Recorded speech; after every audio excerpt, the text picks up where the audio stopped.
Nursing అధికారుల హక్కులను కాపాడి జీవో నంబర్ 115ను రద్దు చేసి కాంట్రాక్ట్ స్టాఫ్ నర్సులందరినీ రెగ్యులర్ చేయాలని డిమాండ్ చేశారు. కాంట్రాక్ట్ స్టాఫ్ నర్సుల ఆధ్వర్యంలో కడప 7 రోడ్స్ సర్కిల్ వద్ద నిరసన కార్యక్రమాన్ని చేపట్టారు. ఈ సందర్భంగా వారు మాట్లాడుతూ గత 14 సంవత్సరాల నుంచి నర్సులకు సంబంధించిన రెగ్యులర్ నోటిఫికేషన్ లేదని చాలా మంది నర్సులు ఇబ్బందులు పడుతున్నారని అన్నారు. రాష్ట్ర ప్రభుత్వం ఏఎన్ఎంలకు జీఎంలకుగా శిక్షణ ఇచ్చి వారికే రెగ్యులర్ చేసి ప్రమోషన్లు ఇస్తే మా పరిస్థితి ఏమి కావాలని ప్రశ్నించారు.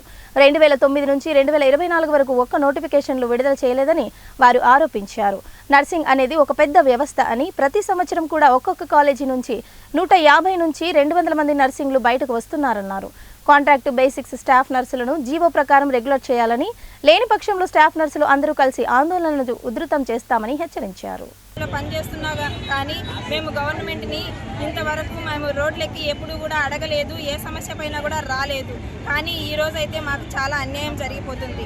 ఎందుకంటే ఆల్రెడీ ఏఎన్ఎంస్ అనేవాళ్ళు రెగ్యులరైజేషన్లో ఉన్నారు, రెగ్యులర్గా ఉన్నారు, ₹1,00,000 జీతాలు తీసుకుంటున్నారు. అలాంటి వాళ్ళకి ట్రైనింగ్ ఇవ్వడము, మా జిఎన్ఎం చదివిన వాళ్ళు, బీఎస్సీ చదివిన వాళ్ళు, ఎంఎస్సీ చదివిన వాళ్ళు, 14-15 సంవత్సరాల ఎక్స్పీరియన్స్ ఉన్న వాళ్ళను స్టాఫ్ నర్సులుగా పెట్టుకొని కూడా ఈరోజు ఆ ఉద్యోగాలను వాళ్ళకి ఇవ్వకుండా ప్రత్యేకమైన శ్రద్ధతో వాళ్ళని ఈ విధంగా మా కోర్సులోకి తీసుకొని రావడం అనేది చాలా దారుణమైన పరిస్థితి. వాళ్ళకి ప్రమోషన్ ఛానల్స్ వేరే ఉన్నాయి, మాకు ప్రమోషన్ ఛానల్ ఒకటి ఉంటుంది, అది హెడ్ నర్స్ కోర్స్ మాత్రమే. కాబట్టి మాకైతే మాత్రము ఈ రెగ్యులరైజేషన్ వెంటనే జరగకపోతే ఇప్పుడు దాదాపు మన రాష్ట్ర వ్యాప్తంగా 11,500 మంది, దాదాపు 10,000 మందికి పైగా కాంట్రాక్ట్ పద్ధతిలోనే మా స్టాఫ్ నర్సెస్ అందరూ కూడా వర్క్ చేస్తున్నాం సార్. ఇప్పటి వరకు జరిగిన అన్ని రిక్రూట్మెంట్స్లోనూ కానీ ఒక కాంట్రాక్ట్లోనే తీసుకున్నారు, అది కూడా రూల్ ఆఫ్ రిజర్వేషన్ కిందనే తీసుకున్నారు, డిఎస్సి ద్వారానే సెలెక్ట్ అయ్యి తీసుకున్నారు. ప్రతి ఒక్కటి కూడా మెరిట్ ప్రకారంగా తీసి రూల్ ఆఫ్ రిజర్వేషన్ కింద ప్రతి ఒక్కరిని కూడా కాంట్రాక్ట్ పద్ధతిలోనే రిక్రూట్ చేసుకున్నారు. కాబట్టి మేము గౌరవనీయులైన వైద్య ఆరోగ్య శాఖ మంత్రిని కానీ, లేదా ప్రిన్సిపల్ సెక్రటరీని కానీ, లేదా చీఫ్ సెక్రటరీ గారిని కానీ, లేదా ముఖ్యమంత్రి గారైన చంద్రబాబు నాయుడు సార్ గారిని కానీ ఒకటే వినియోగించుకుంటున్నాం సార్.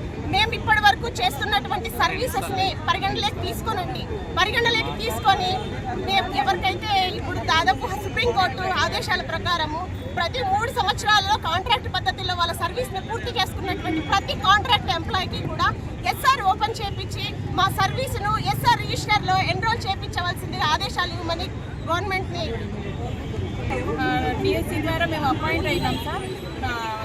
వివిధ ప్రాపర్ ఛానల్లో మేమైతే రిక్రూట్మెంట్ అయితే జరిగింది సార్ మాకు. కానీ రెగ్యులర్ ఏఎన్ఎంస్ని తీసుకొని వచ్చి 2 సార్లు వాళ్ళను ఆల్రెడీ వాళ్ళు రెగ్యులర్లో ఉన్నారు, కానీ మళ్ళీ జిఎన్ఎం వాళ్ళకి ట్రైనింగ్ ఇచ్చి ఎందుకు అంత పక్షపాత ధోరణిలో ప్రభుత్వం వ్యవహరిస్తుందో మాకు సమాధానం చెప్పాల్సి ఉండదు సార్.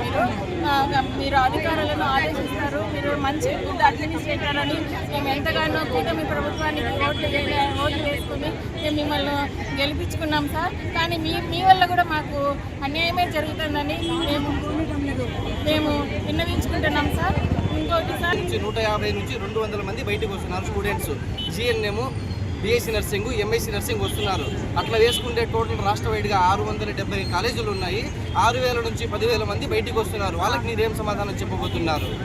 అది నేను ప్రభుత్వాన్ని స్టూటిగా అడుగుతున్నాను. అంతేకాకుండా అటుపక్క తెలంగాణలో 6,000 నుంచి 7,000 చిల్లర రెగ్యులర్ పోస్టులు కాంట్రాక్ట్ వ్యవస్థలు వచ్చేస్తే మన ప్రభుత్వం ఏం చేస్తుంది? అంటే నిద్రపోతున్నారా, లేకపోతే తెలియక నటిస్తున్నారా? మాకు అర్థం కావట్లేదు.